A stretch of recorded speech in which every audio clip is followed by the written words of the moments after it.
மனுஷன் என்ன பண்ணாலும் தப்பு சொன்னா அது என்னங்க பண்றதுன்னு சொல்லுங்க. காரணம் வந்தா காருக்கு வழி கட்டுறதுலாங்கிறாங்க. சரி, சைக்கிள்ல வந்தா அவர் வந்து பப்ளிசிட்டி பண்றாரு அப்படிங்கிறாங்க. ஏதாவது பேசினாலே கான்ட்ரவர்சிங்கிறாங்க. ஒன்றும் பேசுறதுனா அவங்க வாயை திறக்க மாட்டேங்கிறாருங்கிறாங்க. தெரிஞ்ச உதவி செஞ்சா பப்ளிசிட்டிங்கிறாங்க. தெரியாம உதவி செஞ்சா இவர் வந்து ஒண்ணுமே பண்ண மாட்டேங்கிறாருங்கிறாங்க. ஸ்மோக் பண்ற மாதிரி போஸ்டர் விட்டா வந்து எக்ஸசைஸ் கெடுக்கிறாருங்கிறாங்க. குடிக்காதலான்னு சொல்லிட்டு பாட்டு விட்டா வந்து ஒரு ட்ரிங்கிங் சப்போர்ட் பண்றாரு அப்படிங்கிறாங்க. சண்டை சீன் வச்சா குழந்தைங்களை துறைக்கு தூண்டுறாருங்கிறாங்க. டெரரிஸ்ட் சொல்ற மாதிரி சீன் வச்சா இவர் இந்த மதத்தை எதிர்க்கிறாருங்கிறாங்க. மைக்கிள்னு பேர் வச்சா அவர் இந்த மதத்துக்கு சப்போர்ட் பண்றாருங்கிறாங்க. டைம் டு லீடுன்னு டைட்டில் வச்சா படத்தை ரிலீஸ் பண்ண விட மாட்டேங்கிறாங்க. பொலிட்டிக்கல் படத்துல பொலிட்டிக்கல் வசனம் பேசினா வந்து கவர்மெண்ட் எதிர்க்கிறாருங்கிறாங்க. ஜிஎஸ்டி பத்தி பேசினா சென்ட்ரலே எதிர்க்கிறாரு அப்படிங்கிறாங்க. ஆடி லான்ச் வச்சா அரசியல் பேசுறாருங்கிறாங்க. ஆடி லான்ச் வைக்கிறதா ப்ரொமோஷனுக்கே வர மாட்டேங்கிறாருங்கிறாங்க. ஹிட் கொடுத்தா ஹிட் போட போன டேரக்டர் கூட தான் வந்து ஒர்க் பண்ணிட்டு இருக்காரு. எக்ஸஸ் வாய்ப்பு கொடுக்க மாட்டேங்கிறாரு அப்படிங்கிறாங்க. எக்ஸஸ் வாய்ப்பு கொடுத்தா அவன் நம்ம கூட வந்து படம் நடிச்சிட்டு இருக்காரு அப்படிங்கிறாங்க. தெலுங்கு படம் நடிச்சா தமிழ் ப்ரொடியூசருக்கு சப்போர்ட் பண்ண மாட்டேங்கிறாருங்கிறாங்க. தமிழ் படம் நடிச்சா 200 கோடி சம்பளம் வாங்குறாருங்கிறாங்க. ஒரு மனுஷன் என்ன பண்ணாலும் தப்புன்னு சொன்னா என்னங்க பண்றது?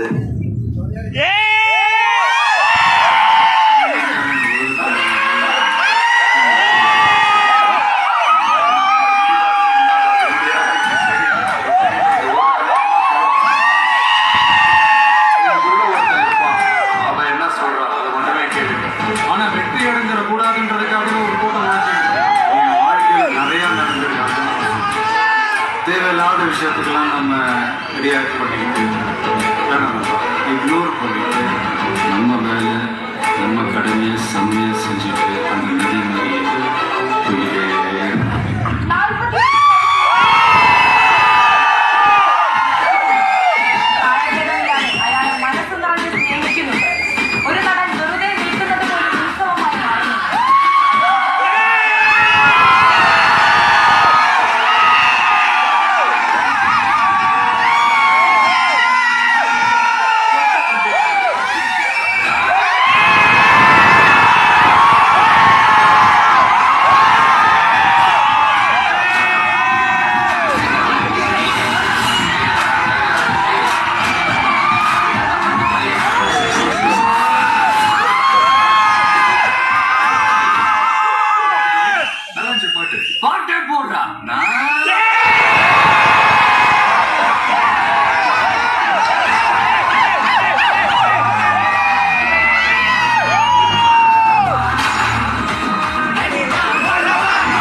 கிளிங்கிற காலையில் உடைங்க எனக்கு பற்றி ஒன்றும் இல்லைங்க.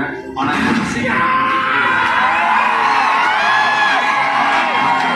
வேற லெவலில் அது போட்டாங்க. அது ஒன்றால் ஹேண்டில் பண்ண